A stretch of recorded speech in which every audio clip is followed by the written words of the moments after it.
नमस्कार दोस्तों, एक बार फिर से आपका स्वागत है आपके YouTube channel JTS GS world में। तो दोस्तों, जैसा कि मैं आपसे चर्चा कर रहा था कि साइंस की एक के बाद एक लेक्चर की वीडियो आपके सामने आएगी। तो दोस्तों, अगला लेक्चर आपका होगा मोशन से।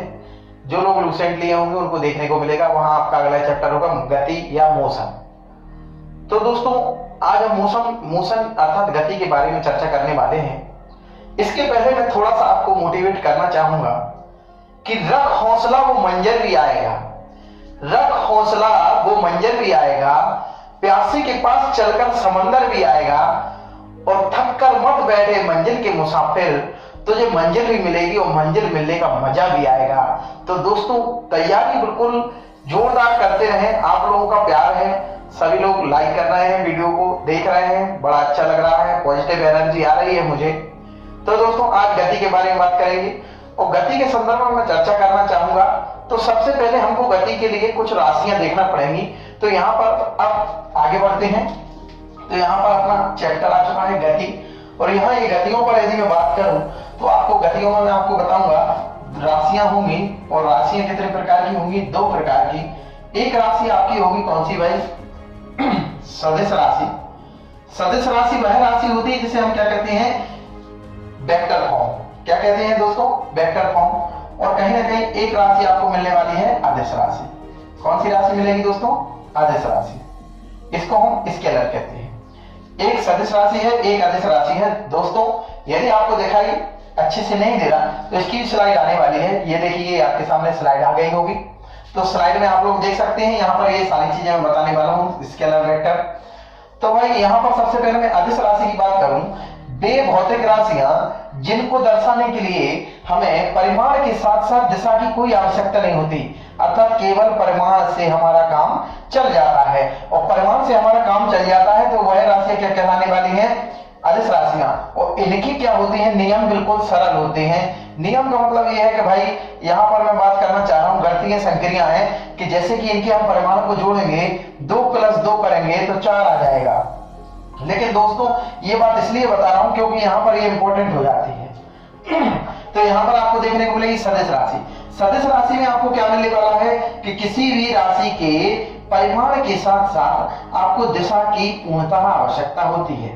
और दिशा की जब पूर्णतः आवश्यकता होती है तो यहाँ पर आपकी कौन सी राशि होती है? सदिश राशि। और आप लोग उसमें क्या देखेंगे? आप लोग वहां पर देखेंगे कि यहाँ पर सदिशों के नियमों का पालन करती हैं, सदिश की संक्रियाओं का नियमों का पालन करते हैं। इसीलिए यहाँ पर ये जो जोड़ घटाना मैंने बताया, ये नियम हो गया नॉर्मल नियम। लेकिन यदि यहाँ लिखा है a + b और कहीं ना कहीं ये सदिश है तो इसके ऊपर आपको मिलेंगे वेक्टर, या a का b से क्रॉस प्रोडक्ट बता दूं तो कहीं ना कहीं इनके नियम अलग होते हैं। यहाँ गुणा ऐसा नहीं होगा। यहाँ यदि मैं a और b लिख दूं तो यहाँ पर ए भी हो जाएगा कंप्लीट, लेकिन यहाँ ऐसा नहीं होगा क्योंकि यहाँ पर वेक्टर है, अर्थात ये कौन सी राशि है? वेक्टर राशि है, सदिश राशि है। इनका प्रोडक्ट में इनके लिए कहीं ना कहीं कंपोनेंट आता है, और कंपोनेंट आ जाएगा a × b और cos थीटा। अर्थात क्या बताना है कि यहाँ पर दिशा में आपको कहीं ना कहीं एक कोण बन रहा है थीटा, तो यहाँ पर इसके अलग नियम का पालन करने वाला है। विशेष बात सभी को दोस्तों ये नॉर्मल चीजें पता ही होता है कि सदिश है तो दिशा की आवश्यकता है ना? परिमाण के साथ साथ दिशा होना चाहिए। लेकिन इंपॉर्टेंट बात यह है कि इसके नियम अलग होते हैं। ये हर कोई नहीं बताता, लेकिन मैं आपको बता रहा हूं कि यहाँ पर दिशा के साथ साथ परिमाण होना आवश्यक है, और साथ में यदि वो सदिश है तो उसके जोड़ घटाना के जो नियम होंगे ना, वो बिल्कुल अलग होंगे। अब कुछ बात कर लूं मैं भाई सदिश राशियों में। तो सदिश राशियों में जैसे कि बल की बात करूं, बल एक निश्चित दिशा में लगाया जाता है। बल एक कार्य में लगाया जाता है भाई निश्चित दिशा में। कहीं ना कहीं जैसे मैं किसी चीज को इस प्रकार से धक्का दे रहा हूं, इस प्रकार से मैं किसी चीज को धक्का दे रहा हूं तो हमको पता है हमारी डायरेक्शन उस दिशा में है। तो यहाँ पर बल क्या है? सदिश राशि है। इसी के साथ साथ मैं आपको बता दूं, बल के साथ साथ विस्थापन। विस्थापन में क्या होता है? आपका एक निश्चित दिशा में नापी गई दूरी होती है, न्यूनतम दूरी होती है, लंबवत दूरी। तो जो आपकी दिशा है यहाँ पर जो आपकी दिशा है, यहाँ पर इस पे भी दिशा की आवश्यकता होने वाली है। लेकिन जैसे मैं बात करूं द्रव्यमान की, तो दोस्तों द्रव्यमान आपका जैसे 15 किलो द्रव्यमान हो गया, तो यहाँ किसी भी 15 किलोग्राम, तो यहाँ किसी भी प्रकार की कोई भी हमें दिशा की आवश्यकता नहीं पड़ रही है, इसलिए वो क्या हो गई भाई, आपकी वो अदिश राशि हो जाती है। तो इस प्रकार से दोस्तों मैं आपसे बात कर रहा था, यहाँ पर आपको विस्थापन मिल गया, वेग मिल गया।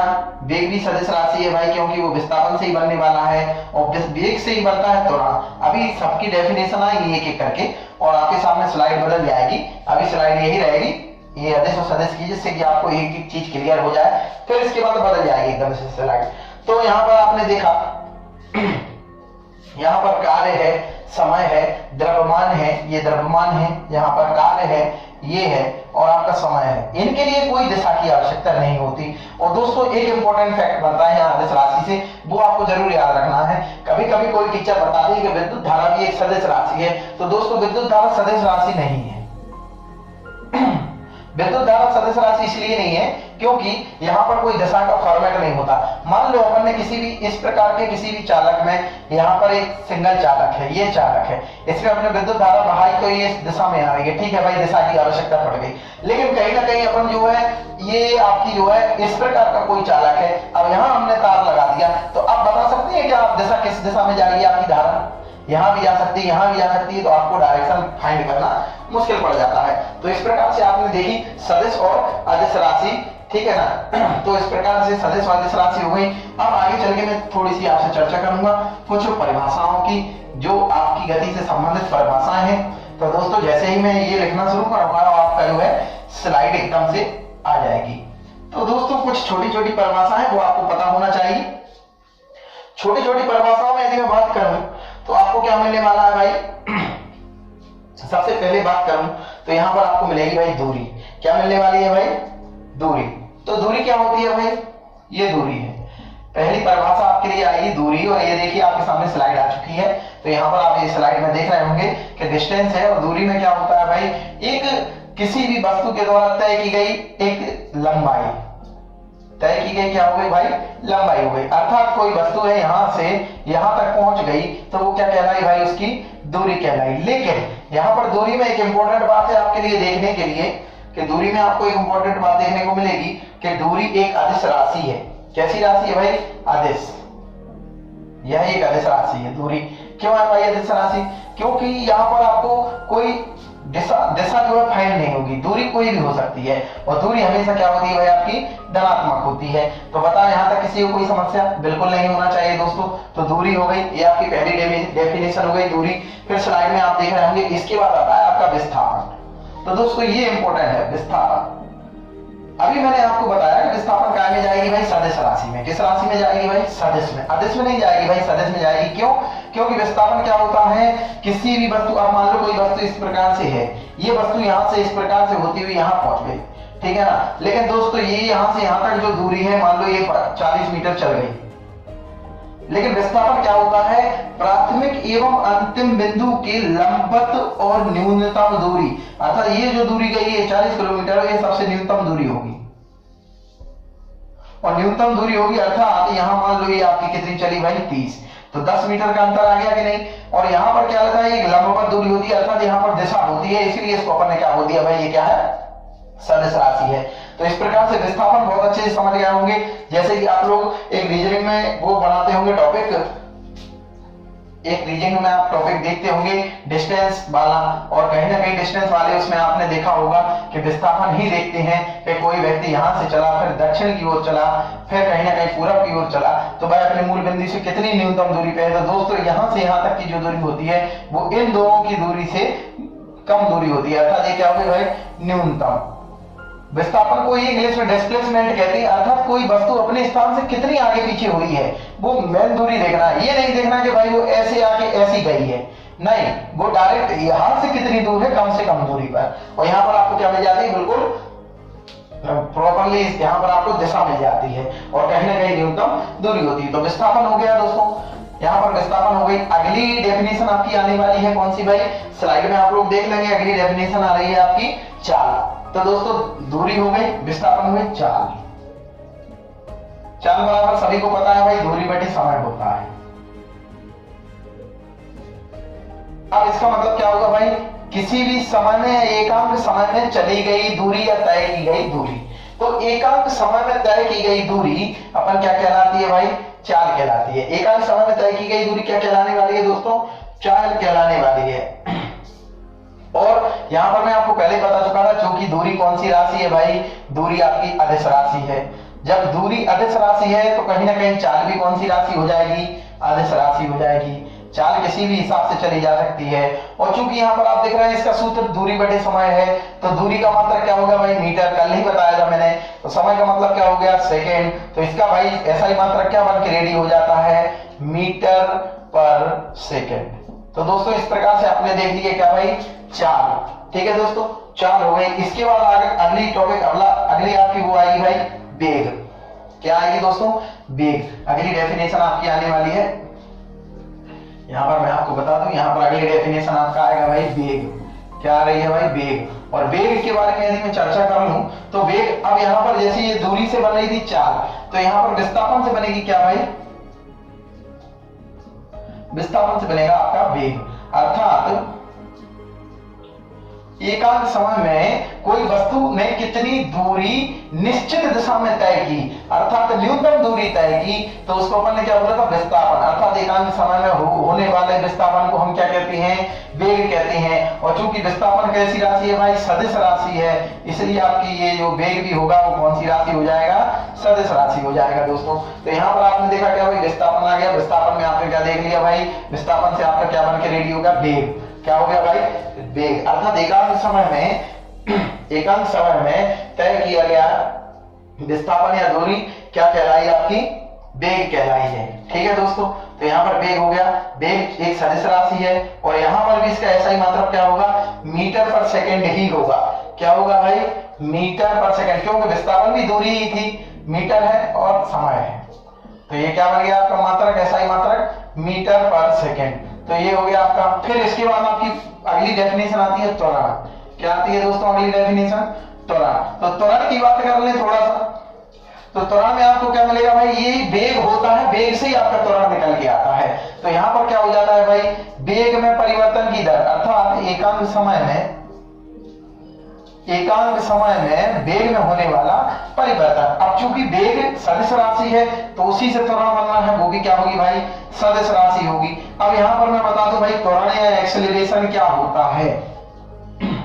सभी लोग अपनी बाइक चलाते होंगे, बाइक में आप लोगों ने देखा होगा एक्सीलरेटर होता है भाई, वो एक्सीलरेटर होता है, तब वो त्वरक होता है। गाड़ी को एकदम से गति में बढ़ा देता है, आप उसको स्लो कर देंगे तो गाड़ी एकदम से स्लो हो जाती है। तो जो एक्सीलरेटर होता है भाई, होता है भाई त्वरक, और वो क्या काम करता है, आपका त्वरण को बढ़ाता है। अर्थात अब त्वरण क्या हो गया, वेग तो एक निश्चित दिशा में आता है, एकदम सही आता है कि भाई 50 की स्पीड से गाड़ी चल रही तो 50 की ही स्पीड से चलेगी, तब तक वो क्या कहलाता है, वेग। लेकिन गाड़ी जब अपन चलाते हैं तो कहीं मान लो 50 की स्पीड से चल रही, यहाँ पर आपका ब्रेकर आ गया, और ब्रेकर आ गया तो गाड़ी इस प्रकार से आपको स्लो करना पड़ेगी।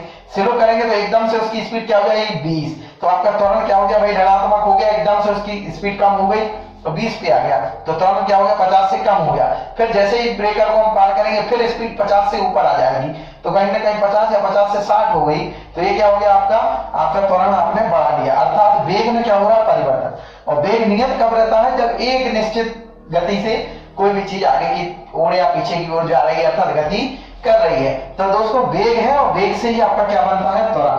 तो वेग में जब बार बार परिवर्तन होता है, आप बाइक चलाते होंगे, एकदम से इतना तो चलाते ना होंगे कि 100 की स्पीड से ही चल रही है भाई, कहीं मस्ती आएगी तो 60 की स्पीड हो जाएगी, ब्रेकर आएगा तो 20 की स्पीड हो जाएगी, फिर बढ़ाएंगे अपन स्पीड, तो ये सारी चीजें आपको देखने को मिलेंगी। इसको हम क्या बोलते हैं भाई, त्वरण कहते हैं। तो दोस्तों इस वाली स्लाइड को मैं हटा देता हूं, यहाँ पर अब मैं बात करने वाला हूं, आप लूसेंट में देखेंगे बिल्कुल यही टॉपिक मिलने वाली है दोस्तों।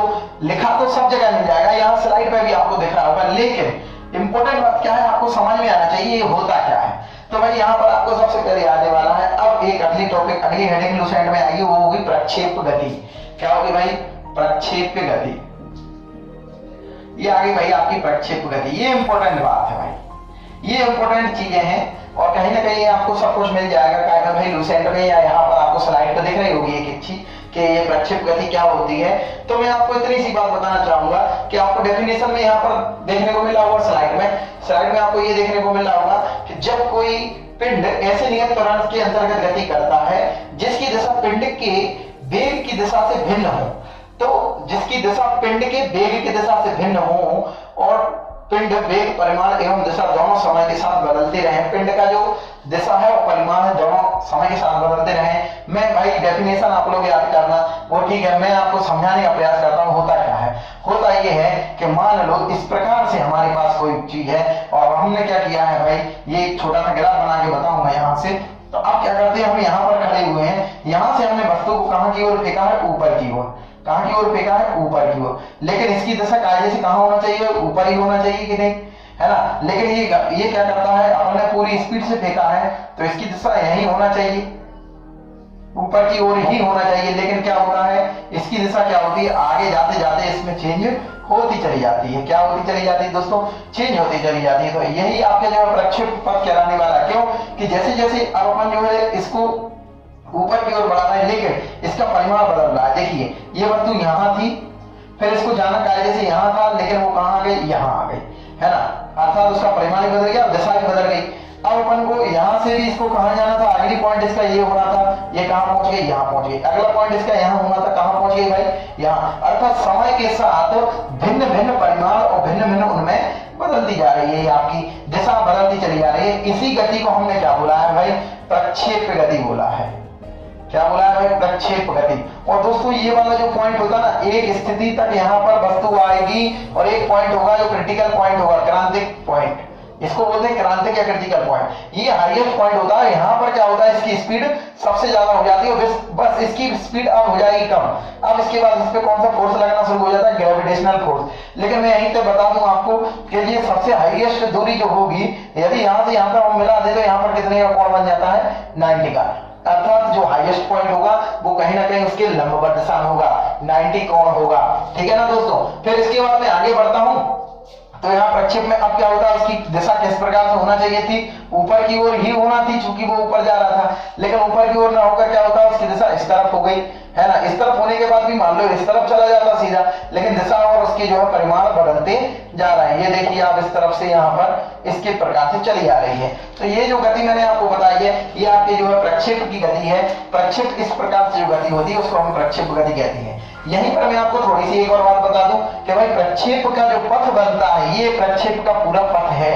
यहाँ से यहाँ तक जो मैंने आपके लिए बनाया है, ये पूरा प्रक्षेप का पथ है। और कहीं ना कहीं ये बात आपको याद रखना चाहिए, ये पूरी जो आकृति होती है इसे हम परवलय कहते हैं। तो प्रक्षेप का पथ जो है परवलयाकार होता है,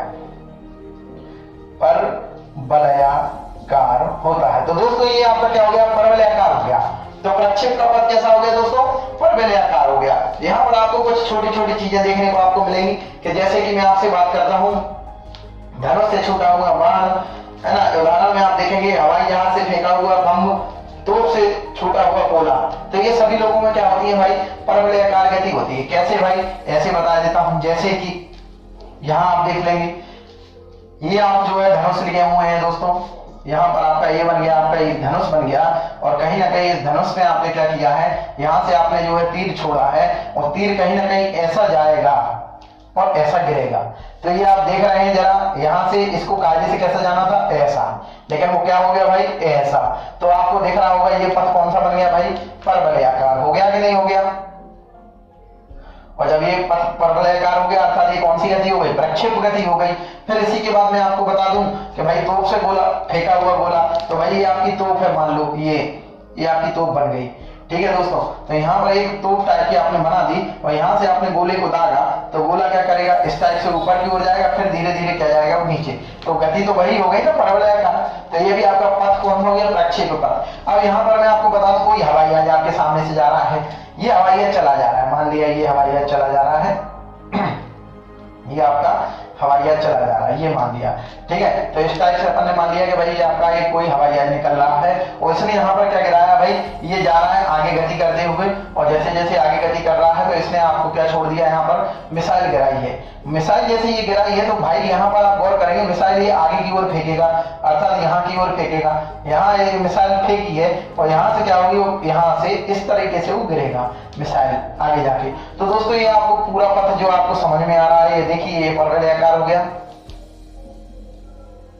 तो दोस्तों ये परवलयाकार पथ हो गया। तो इस प्रकार से जो एग्जांपल दिए गए हैं ये सारे जो पथ होते हैं वो परवलयाकार होते हैं। बंदूक से जो हम गोली चलाते हैं वो भी क्या होती है भाई, परवलयाकार होती है। तो इस प्रकार से मैं थोड़ी सी बात करना हूं, ये आपका परवलयाकार जो पथ हो गया।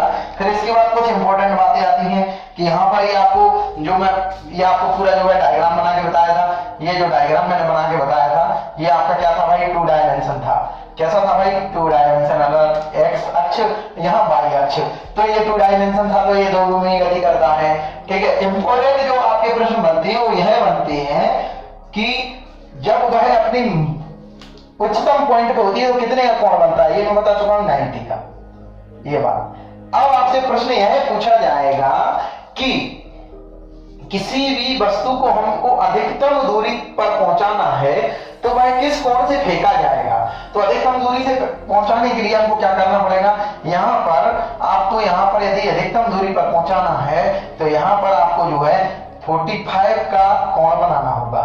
ये 45 का यदि आप एंगल बनाएंगे तब कहीं कोई वस्तु जाकर दूर गिरने वाली है। ठीक है दोस्तों, तो इस प्रकार से ये इंपॉर्टेंट फैक्ट बन के आते हैं कि भाई ये आपको जो है कि कोई भी वस्तु को अधिकतम दूरी तक पहुंचाना है तो भाई कितने एंगल से आपको फेंकना पड़ेगा, तो आपको फेंकना पड़ेगा कितने से भाई, 45 डिग्री से।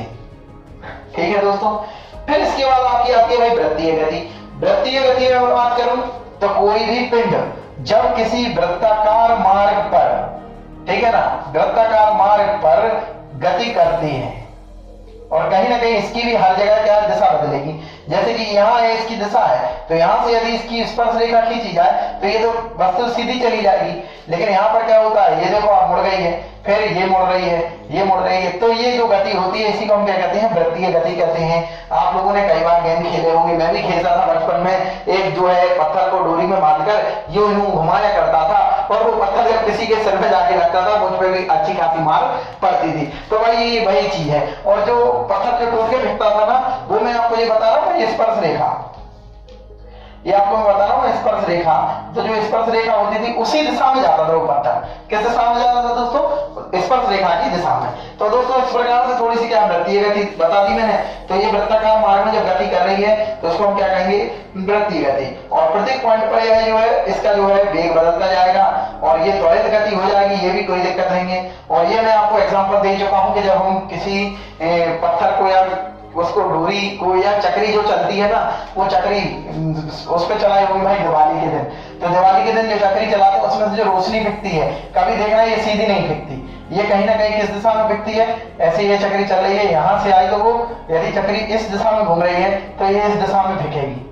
ठीक है ना, क्यों फेंक रही है इस दिशा में, क्योंकि जो इसकी स्पर्श रेखा की दिशा है उसी दिशा में वो आपकी जाने वाली है। और जो पत्थर हम घुमा के फेंका करते थे वो भी स्पर्श रेखा की दिशा में जाते थे। तो दोस्तों आज की वीडियो में मैंने आपको वृत्तीय गति तक की पूरी कंडीशन समझा दी। उम्मीद करता हूँ एक एक चीज आपको समझ में आ गई होगी। और दोस्तों मेहनत करते जाइए, आप लोग मुझे लाइक शेयर करते हैं, लाइक करते हैं, मेरी वीडियो को शेयर करें, अधिक से अधिक चैनल को सब्सक्राइब कर लें। एक के बाद एक अच्छी से अच्छी जो है वीडियो आने का प्रयास करूंगा मैं।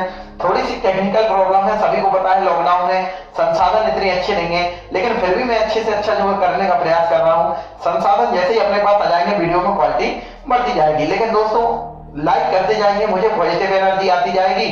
तो दोस्तों चैनल को लाइक करना, सब्सक्राइब करना, और यहीं पर मैं अपनी बात को समाप्त करता हूं। धन्यवाद।